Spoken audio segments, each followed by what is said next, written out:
Hey everyone, welcome to another great episode of CISO Talk. I'm so excited. Thank you for being here. Thank you for listening. Please make sure to subscribe to our podcast. If this is your first time listening, you're about to tune into the No Sales Zone, a great conversation between two chief information security officers on everything from leadership to security to how we got our careers started in this industry. So in just a few moments, we'll kick off this episode, but I'd be remiss if I didn't tell you to go check out the Cyber Hub podcast where I do a daily piece of content. So if you're listening, you might want to go and look it up on your favorite podcast listening platform, Cyber Hub podcast. Every day I post a 10 to 15 minute podcast on the latest risk, impact, and mitigation. If you're watching us on YouTube or your favorite video platform, please make sure to check out the Practitioner Brief playlist. There, you'll find the daily show and tune in daily, Monday through Thursday, 9 a.m. Eastern, live on YouTube, LinkedIn, and Facebook. And now, without further ado, let's kick off today's episode. Here we go, folks. It's CISO Talk time. From the Cyber Hub bunker and studio, you're listening to the CISO Talk podcast. No sales, no bullshit, just straight talk. Straight talk. And now for your host and CISO, James Azar.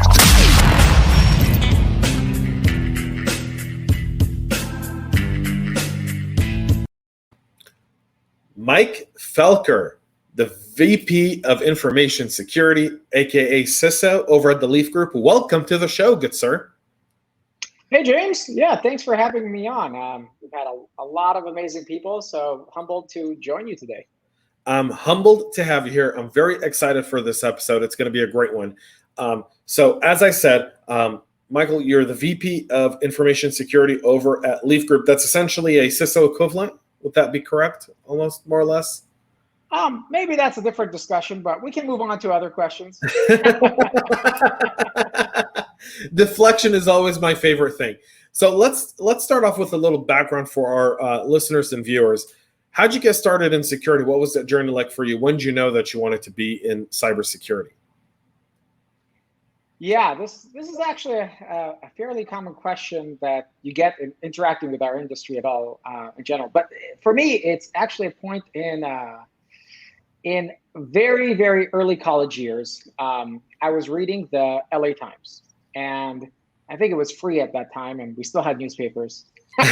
So anyways, I'm flipping through the pages, and I get to this one article about the 16-year-old kid that is helping the CIA in something cybersecurity. And I didn't know what cybersecurity was at that time, but I was interested. I wanted to learn more. Most of the areas were focused towards like software engineering, not information security, not information systems. This is maybe 20, 25 years ago. And then from there, this is my maybe freshman year of college. Then I really started to kind of dig into what is cybersecurity, what is the past of cybersecurity, what are the career options of cybersecurity, how do I get into it? And it really started to kind of open my mind from that one news article. That's where I can pinpoint it to. When you look at that newspaper article, you kind of read that. What was the steps you took thereafter in order to make manifest the fact that you want to be in security? What'd you do thereafter? Yeah, so I was enrolled in already a computer science program, so I would say I was pretty close. But a lot of the times the material, the content is not security focused. There wasn't anything that was a security class that I took in my undergrad. There was just technology. So there would be like databases, but not how do you secure databases. There would be operating systems, but not how do you secure operating systems, et cetera, algorithms, and so forth. So I kind of went on my own hunt. We still had Amazon started in 2001, so I was using Amazon and found the right books that I want to see there. And I really started. I loved the books by Stephen Northcutt. He had a lot of amazing publications, and I just started to go and look at the back of the references for each book. It says, what are other references? What are these people citing? And started to really pull a lot of books on incident response, on packet sniffing, on tools and so forth, and just started getting an arsenal library of what's out there. This was 20 plus years ago on security literature and open source projects. And then from there, I found an avenue to get some experience. I was doing IT support at the time, so I was doing some technology. I had some hands-on experience and so forth. Everybody has to have earn their stripes at the help desk and get yelled at and all that. But later on, I think where I really got going is I applied for many internships, and I got one at Sandia National Labs. They were running a really large program called Center for Cyber Defenders. And I got to choose. They had various options for projects, and I got to choose kind of a project I'm working on and several other things. And I moved. I'm a SoCal boy, so I moved to Livermore, California, and lived with some roommates that were also working for Sandia National Labs. And I met. That's kind of where the next step of my career took place. In this giant bungalow, there were 20 plus people, either students trying to finish their bachelor's or people that were between years in their graduate program, their master's. And a lot of the people that I spoke to, they were enrolled in this program, this government program, which is amazing, called Scholarship for Service, run by the National Science Foundation, sponsored by Office of Personnel Management. And essentially what this program was, and these students were doing it, was the government would, supporting some universities, you would have to get admitted to that university. Then you would have to further get admitted to this program, which is essentially a scholarship and stipend program. And then if you got in, they would fund your education. And then your commitment was to work for the government the same amount of years that the government paid for your education. So kind of like the civil equivalent of the military GI Bill concept. These people were doing really well. They went to Carnegie Mellon, and my next step was I want to be like them. And then after I came back from that internship, I kind of did what I needed to do academically and kind of got my house in order to apply to that graduate program, which kind of was the next leg in my cyber career.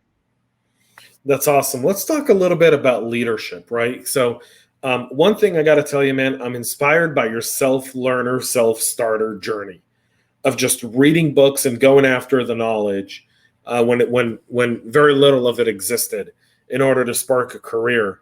We're going to talk about leadership in just a moment. I have a feeling I already know the answer. But when you're kind of looking, you're establishing a team and you're building a team, you're looking to hire people.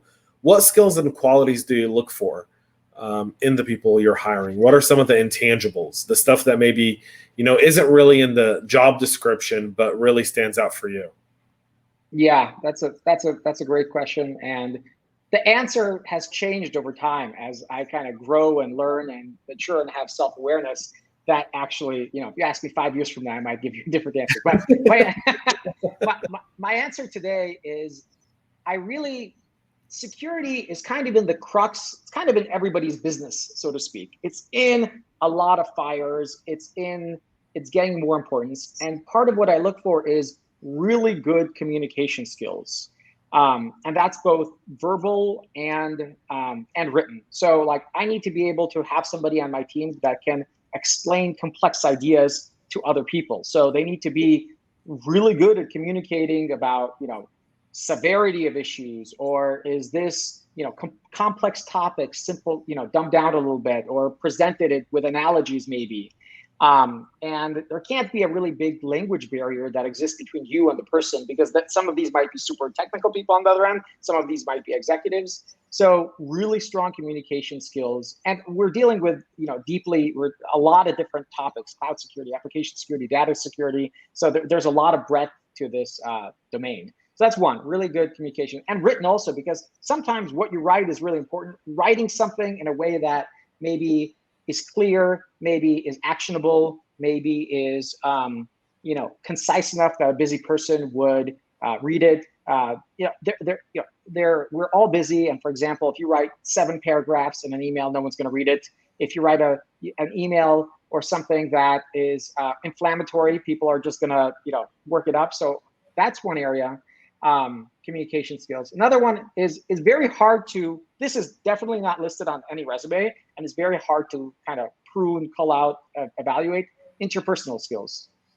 So you put somebody in a room, are they, do people want to hug them? Do they want to throw them out the window? Like, how is this person interacting with other people? That's a personal element that is very hard to judge from a resume, because on the resume you have like places that you work and skills.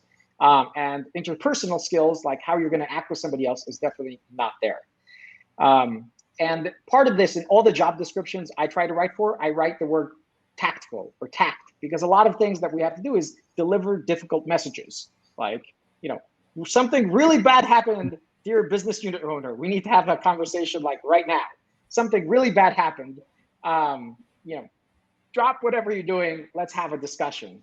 Or communicating to, it could be communicating to senior people internally, tactfully. It could be regulators. It could be, lawyers. There's a lot of things that handle, and you can't be naive and blunt sometimes. You have to kind of, you have to deliver the right message in the right way. And I know in my career, I have messed that up a lot. I have probably many anecdotal examples I would share with you over a beer, but not over this medium.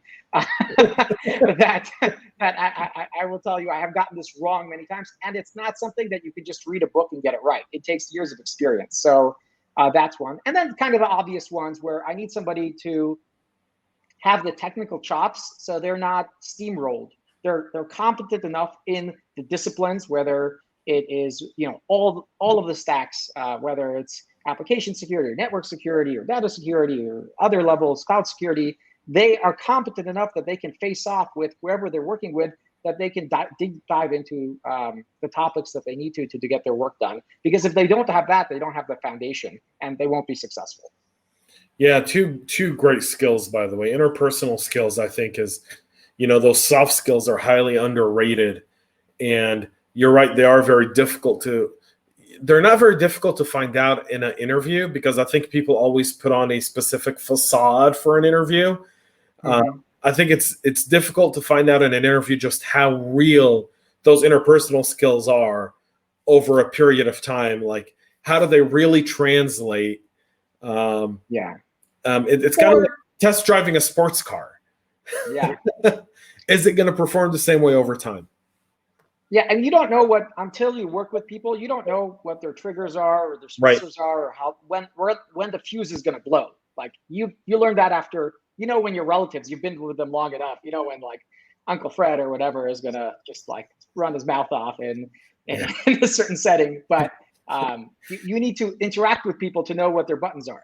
You're like, Uncle Fred needs to leave Thanksgiving dinner by 5:30. Anytime after 5:30, Uncle Fred gets crazy. Let's talk a little bit about security leaders themselves, right? There's a set of skills. We talk about security, but security leadership requires a specific set of skills. What do you think those skills are that are critical for security leaders? Yeah, that's a tough one.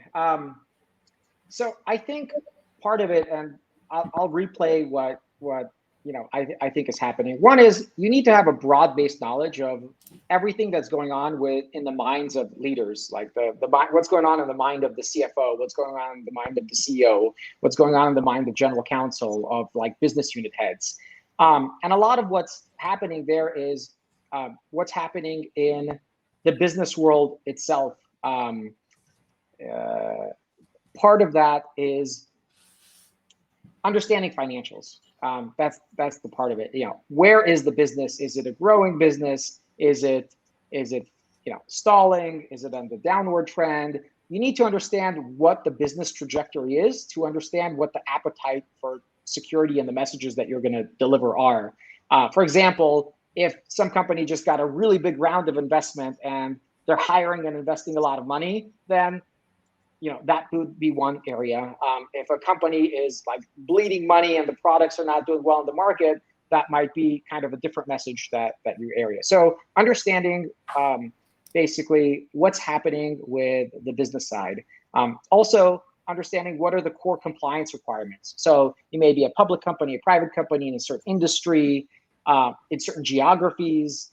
There's a lot of regulatory requirements, and you can use those to either meet those requirements, whether they're data security or data privacy or other, and gain the confidence of those people around you that you have broad-based knowledge and you're on top of anything dealing with regulatory compliance. For example, a big one in California was CCPA. So if you weren't having a discussion of CCPA, you probably should be thrown out of whatever room that you were in.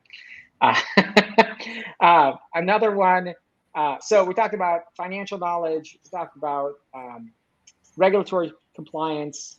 I think that you need to understand what business you're in and how it works, and have a really good knowledge of that. And you do that through experience. Like when you interact with people, it's not like you're some green person on the outside. It's like you really know the business that you're in. For example, when I worked at UCLA Health, and I didn't know anything when I started there. I didn't know anything about the healthcare industry.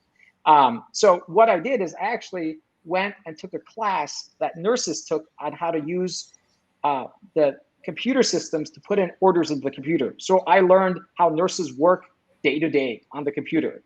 And that gave me, when I would go in to some meeting, I could say, oh, they use this system to help this patient in this way. And that gave me credibility. Like, I know the business I'm in. I've worked with these people shoulder to shoulder. And similar to other industries where, and one time when I was working at, for example, the honest company, one of the first things, give them credit, that they did is they made you sit next to a customer service person and hear what customers are saying every day, what questions they have, what concerns they have, and you're touching the customer on the first day. Well, you're not really touching them. You're hearing the customer. I hope you're not touching the customer. You're metaphorically touching the customer, but in reality, hearing what the customer has to say, what their issues are, how you can resolve it, using that system and platform to feed into better solutions. And so with all of that, understanding really what business you're in, and security makes changes to affect the entire environment. And so if you're part of that environment and you know what's really happening, you know the change that you're going to advocate, and you really know maybe what net impact is going to result, rather than some of the ivory tower conversations that we have with other people. You're just like throwing information security policies from one room to another and expecting them to be implemented in some kind of magical pixie dust world. And I think having that experience of being in the shoes of a lot of people that perform operational roles gives you a lot of credibility. So back to your original question, kind of being part of the process to deliver the outputs what the business has. And then I think some of the other areas are intangibles, like how do you develop a vision for your team? How do you organize and delegate the work? How do you communicate the value of information security upward, which is something that comes up? Those are all things that I think are super important. So you brought up something I thought that was also very interesting, and I think also very, very to the point, which is, you want to be part of the business, part of the process, the shadowing part, what you went through at the Honest Company, just shows me how important it is for everyone to be aligned towards that one common goal. Having your security team shadow the people who actually do the work before they write policy is so important. I don't think people understand just how critical that is. Because we can write policies all day long, right? You talked about written and interpersonal skills earlier, and those are great. But if you don't know how that's going to impact downstream, then your policies are just pieces of paper for some audits at some point to say, see, here it is. It's like laws that aren't enforced or rules that aren't adhered to, right? I want us to move a little bit to talk about security. You brought up, and I saw your post this morning talking about the financial aspect of, CISOs, of understand where the company makes its money and then start to build value for that. Would you mind just expanding a little bit about what you meant by that post? It was very articulate, very well written. You were trying to get some feedback on LinkedIn, but go ahead. The floor is yours. So I am. This is partially my kind of pet learning project. I spent 10 to 15 years learning about technology and cybersecurity, and I'm maybe year 3 or 4 into being a student of finance. I'm actually doing a program to do that. So part of this is tying the two concepts together, which I don't think, I can't point to like an industry leader that says, okay, this person has it on lock. So what I shared is in finance, there's this concept of Sharpe ratio, which is essentially it's a ratio. So there's a numerator and denominator. The top part of the equation is essentially what are the returns that you're getting from an investment minus basically the risk-free rate, which is essentially like bonds, like a government bond, 10-year bond. And then the denominator is what is the variance, the change of those returns in an investment. They have sigma. So what is the change in return? So conceptually, when a finance person is making investment, they want a high ratio that basically means you're going to get a lot of money and there's not going to be a lot of variation to it, versus you're going to get a lot of money and it's going to be all over the place. One year you're going to make $100 million, next year you're going to lose $100 million, and vice versa. That's not very good. That's a lot of volatility in investment. So you want the ratio that is high compared to kind of a similar ratio that has very little volatility. And my point was cybersecurity can help in the denominator, can help with the volatility part, because if there is a breach, then it affects cash flows, which affects volatility. So I gave the Equifax example. Equifax lost over $2 billion in the last 4 years, which is a huge amount of money. And so that affected their the valuation of the business, that affected their cash flows, and it affected their Sharpe ratio, because essentially their investment looked worse compared to others. Now, I will have to say they've made a lot of strides since then. I follow their CISO, and he has a lot of great work in context. So this is talking about pre CISO, but in any case, it is trying to get our field. This is just one example. Sharpe ratio is trying to get our field closer to the people in some way that manage the money, and trying to explain that the work that we do as cybersecurity professionals is actually trying to achieve the same goal that they're trying to achieve, which is maximizing financial return. So we're not just trying to like burn money and spend money. We are aligned. We want the company to do well. We want cash flow to be high. We want all those things. And our work in reducing risk helps the company by stability of earnings. That was what I was just trying to express in that post. No, that's I typically talk about where CISOs spend the most time in my first question when we talk about security. But seeing that post today, I was like, that's where you spend the most time. I figured like I already knew it. So I didn't want to ask you the basic. I wanted us to get right into the Sharpe ratio, because I was reading the post. I Googled what the Sharpe ratio was, because that was the first time I've ever heard of it, right? And I was all like, this is really, really interesting. And it's kind of something, it's a very practical way. And it's a great way to communicate it to fellow practitioners, especially in leadership roles, right? But even if you're a senior manager or a director, the Sharpe ratio applies to whatever you're managing within your vertical or within your field of expertise within security. You want to get more. That's the way there's also another line, and basically, people are trying to maximize the value of any person that's the CEO or CFO or whatever. Essentially, their goal is to maximize the value of whatever organization that they're part of. And if you read a lot of the financial literature regarding that, a lot of it is what can you do to maximize cash flow and all these things. But in the fine print of actually all of these finance books is you can spend money on maximizing cash flows, but also it's worthwhile to reduce risk. It's kind of in the super fine print of all of these areas. And actually in one financial textbook that does give a case of data breaches and so forth. So I think the formal education aligns well. It's just not really the top consideration. I think it's aligned, but we need that kind of.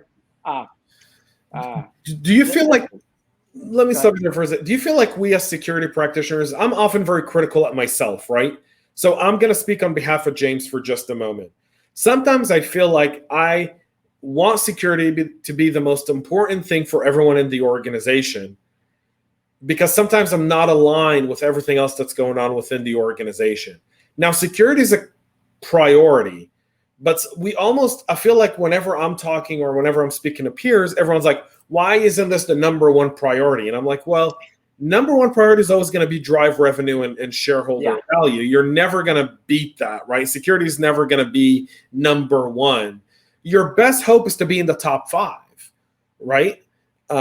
If you're able to get into the top 5, irregardless of how you move up that ladder, that's what you just talked about, right? The Sharpe ratio, the what you talked about earlier. Know how your company makes money. Know if it's making money, if it's losing money. Know its volatility, and so forth, right? So that's where you rank in the top 5.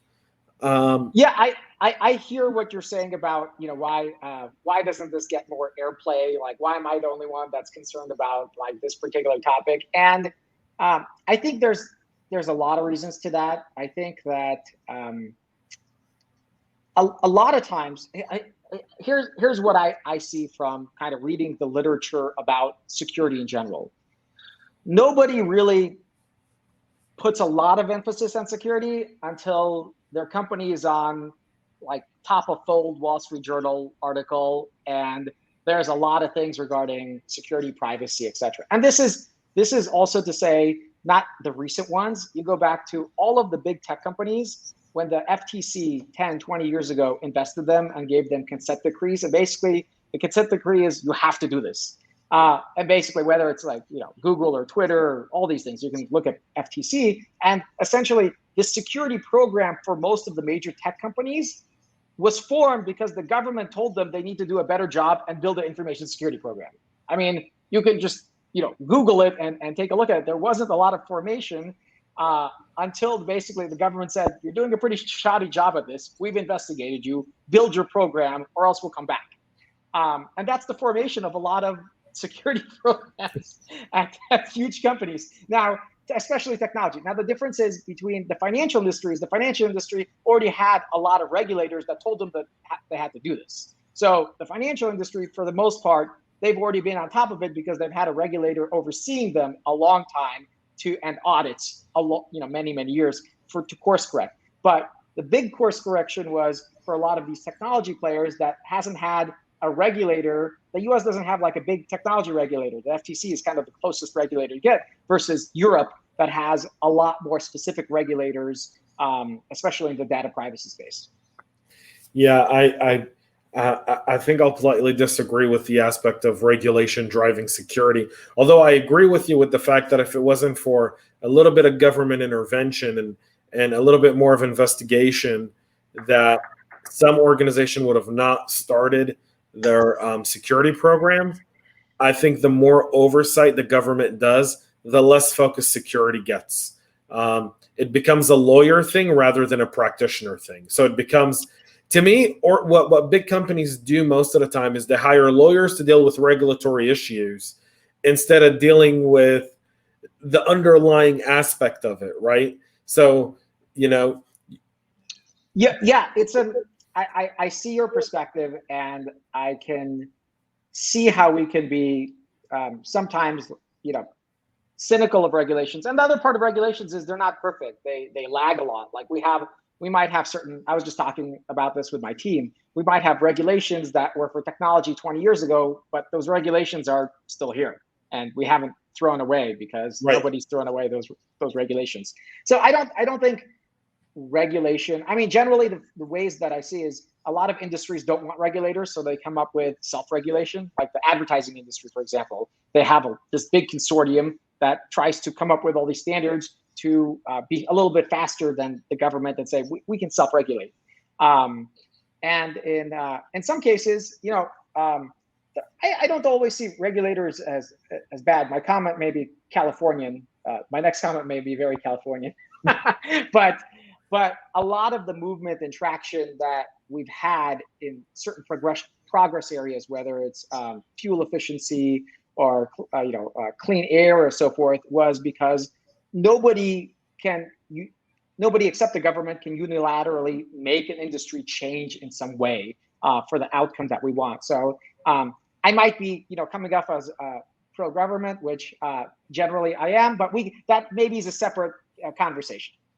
No, I think I respect viewpoints because I think that only when we hear others' points of view can we be better informed in the points of view we ourselves make. All right. in the world of information, right? And we live kind of in a world of information. We don't need less information. We need more information, right? Even if it's the complete opposite of what we think, because only then can you start to find the balance in your thoughts, in the way you do things. And security is no different. Being a security practitioner, we deal with a world of information. Our inboxes are filled with all kinds of information, whether it be people trying to sell us something, or a report from some organization trying to push some sort of agenda in order to get people to support what they're trying to push. We deal with it no different than the general public does when it comes to all kinds of other issues that we're not going to get into, right? So I think it's critical. I respect the fact that you brought it up. I think you've done so elegantly. You've helped me rethink, and I think when I re-listen to the show and I listen to that part right there, it's going to help me kind of maybe form a better thought process around the role of government within security, right? And I think that's important because we can't form an opinion and stick to it, right? The idea of not moving is false to begin with, right? I think that's how you end up being an outdated security practitioner. Yeah. Well, I think a sign of intelligence is if you make the right argument, would you change your point of view? Like if there was enough information for anybody, if I provided you enough information for any topic, are you willing to change your view if I provided sufficient information? The answer is no. Then you're kind of just stuck. More information. You've dug your head in better decisions. You've dug your head in the sand. You're kind of coming up. You're hearing stuff, but you're like, no, I don't agree with what you say. No, and that's not a way to go forward. That's, by the way, the first question we talked about when looking for skills and hiring people. One of the things I do when I interview a candidate, Mike, is I'll challenge them on a thought that they have. And I want to see how they argue their thought. And will they hold their position? Or are they going to conform to a yes man in order to get the job? Yeah. Right? So kind of like how defending your thesis, right? I never finished college, but I've always envisioned myself, I've re-enrolled to get my BA. And I look forward to at some point getting my MBA and defending my thesis, right? Because I feel like that's the essence of cultivating an opinion and defending that opinion, irregardless, and with everyone trying to break it down, right? So you've got to be really, really well informed of what you're arguing. You can no longer be a headline kind of person. It's funny that you say that and that you bring up that example, James, because earlier in my career, like 3 of the companies I worked for, they were mostly PhD people, which exactly have to do that. They have some thesis, they have to defend it, otherwise they won't get their PhD. And as a young cybersecurity professional, that was tough because I had a lot of ideas. I was just being torn down left and right. But it builds you in the way that you have to be really, your research has to be spot on. You have to think from a lot of different perspectives, and you have to have thick skin when you're booted out of the room because the quality is not there. I've been in rooms where I've been humiliated, right? Where I've had someone really bring up a point that I couldn't argue against. And sometimes you got to be like, you bring up a great point. I obviously haven't covered all my bases on this one. Let me go do some more work and get back to you. And don't hold animosity with that person, but rather shoot them an email a few hours later and let them know you want to take them out to lunch. And you kind of want to get their school of thought on it and build that relationship, because that's really how you create the best promoters within the organization. The people who will stand by you through thick and thin are the people who break you down, who you reach out to, and you form that bond through that adversity. It's funny. I have an anecdote riding on top of your example there. So in 2006, I was in graduate school, and everybody was doing research papers. So if you're like in a pretty serious graduate school, like the name of the game is churning out interesting research papers, getting top conferences, all that. So anyways, I had this idea and I wrote it up and I submitted it to this platform to get evaluated if it was going to get accepted to publication for, it was semi important. Anyways, so I got back all of these comments, basically, this isn't solid, that's not a good idea, what about this, etc. They just like tore it apart. The one comment was, this isn't really a research paper, but maybe it could be like an article somewhere. And I was like, that's great. what I did is I took that research paper and I went and I got it published as an article somewhere in the security press. It was actually published. It was my very first article in Security Focus, when Security Focus in 2006, was a big thing. Now, not so much because Semantic and EMC and so forth. But at that time, I was like, this is my first publication in this area, and I was elated about it. So what I try to say is, like, even when people put effort into giving you feedback, and that was really good feedback because it wasn't a research paper, but it was a really good article. Indeed. Well, we're almost out of time. I want to get to my favorite part of the show, right? Because we're having such a great conversation. But it's time for the CISO Insight Round. You're on the hot seat, Michael. Here we go. I've got my buzzword graveyard. Bury one buzzword in my graveyard. I'm going to go with single pane of glass, which is not a single word. So I no, failed that's your fine, test. but it's a buzzword. Everything in a single pane of glass. Everything in a. You know why I don't believe in single pane of glass? Because I've got 6 monitors staring at me while I'm doing this with you. Yeah. So it's a nice conceptual term, but I haven't seen any reality come with it in any vendor, in any place I worked, in any industry. And so that conceptual promise, I just think is false. It won't happen because technology is changing all the time. A lot of vendors won't integrate. All of these reasons, you're not going to get a single pane of glass. And so I would say we need to maybe retire it because it's not a reality. So marketing managers, you heard it here first. Retire it. What's one technology that'll revolutionize the way we practice cybersecurity? I think it's happening already. A lot of biometric related information. So everybody has a smartphone. Microsoft made an announcement last week. They're retiring the password. You can use a lot of different other 2-factor mechanisms, including Windows Hello, which is biometric. And so I think there's going to be this, tidal wave, maybe tsunami of getting rid of a lot of credential related areas and moving to biometrics. It's not going to be 100%. It's not even going to be close to 100%. But for a lot of consumers, it might, working with big companies, it'll probably increase security. So I think overall it'll be a big win. As long as it's not cloud-based and device-based like Windows Hello and Apple is, we're good. Anyone that tries to put biometrics on a cloud somewhere, no, thank you. That's a whole other discussion, by the way. I've done like 3 podcasts, and then there was one of them where we kind of broke it down all together, and I'll reference that in the show notes for people to go back and listen to it. What's a book you're reading at the moment? I tend to read a lot of business books, and the one I really am enjoying now, maybe halfway through, is Scott Galloway's. It's called The Four, and he's a NYU Stern professor of management, and he evaluates Amazon, Google, Twitter, and Facebook and how they grow, what are their competitive advantages, what can they do, who they should buy, and he really dissects them in such an interesting way and kind of talks about their maturity. And they are the big players. There's a reason we call them FANG stocks, minus Twitter, I guess. So I find that perspective very interesting, and see, how he thinks that those organizations are going to mature and change the world. Anything you're streaming? If we turned on your Netflix right now, what are you watching?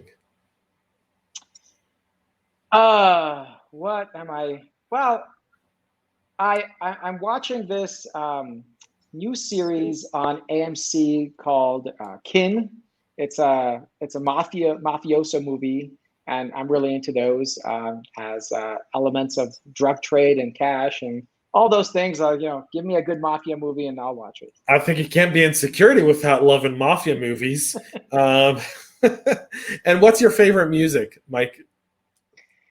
I tend to have like more peaceful music, and so I really like Postmodern Jukebox. Really great a cappella group to have a lot of tracks, and I can jam with it. I love that. That's a first, by the way. You actually gave us a bunch of firsts. Single pane of glass. It's only the second time that it's been buried in the buzzword graveyard. So all very good, great insights, different, and I love it. That's the point of the show. diversity of thought is just so critical, and learning from others is just so important. So, Mike, I want to thank you so much for being on the show. I really appreciate you taking time out of your day. I know you're really busy. It is October. It's National Cybersecurity Awareness Month. So we're all trying to figure out ways to improve our programs, and I'm grateful you took the time to be with us. How can people be in contact with you? What's the best way? I would say on LinkedIn, you can follow me. I have posts there. If there is a reason to connect, add a note. I'm going to give you my pet peeve. When you're trying to connect with people on LinkedIn, always add a note. It's there as an optional section, but everybody should use it, because what's the reason you want to connect with somebody? Yeah, it's although I have my LinkedIn is James J. Azar, and I learned this. I think it was a Chris, was it Chris Zell that said this? I forgot who it was, but they said after your first name, add an initial, just any initial. And if you start to get messages that says, "Hey, James J," realize they're automated and just decline. So I decline anyone that comes with a note that has "Hi, James J," because I realize that's just a bot that's automating the friend request, the connection. That's an awesome hack. Nicely done. Yeah, I do like when people add a note, even if you're a vendor. If you just add a note, I approve 9 out of 10 notes unless it's a bot. Right? Like I do the same as you do. Yeah, if you add a note, that goes a long way. Folks, that's it for the show. We're about 1 minute and 30 over, but please make sure to subscribe and tune in. Go check out the Cyber Hub podcast daily, 9 a.m. Eastern Standard Time with the practitioner brief. Until then, Mike, thank you so much for being here. Thank you, everyone, for watching and listening. Please make sure to share. And until next time, have a great rest of your day wherever you're listening. Cheers, folks. Make sure to subscribe to our podcast and share it with your friends and colleagues. And get all the latest information at cyberhubpodcast.com.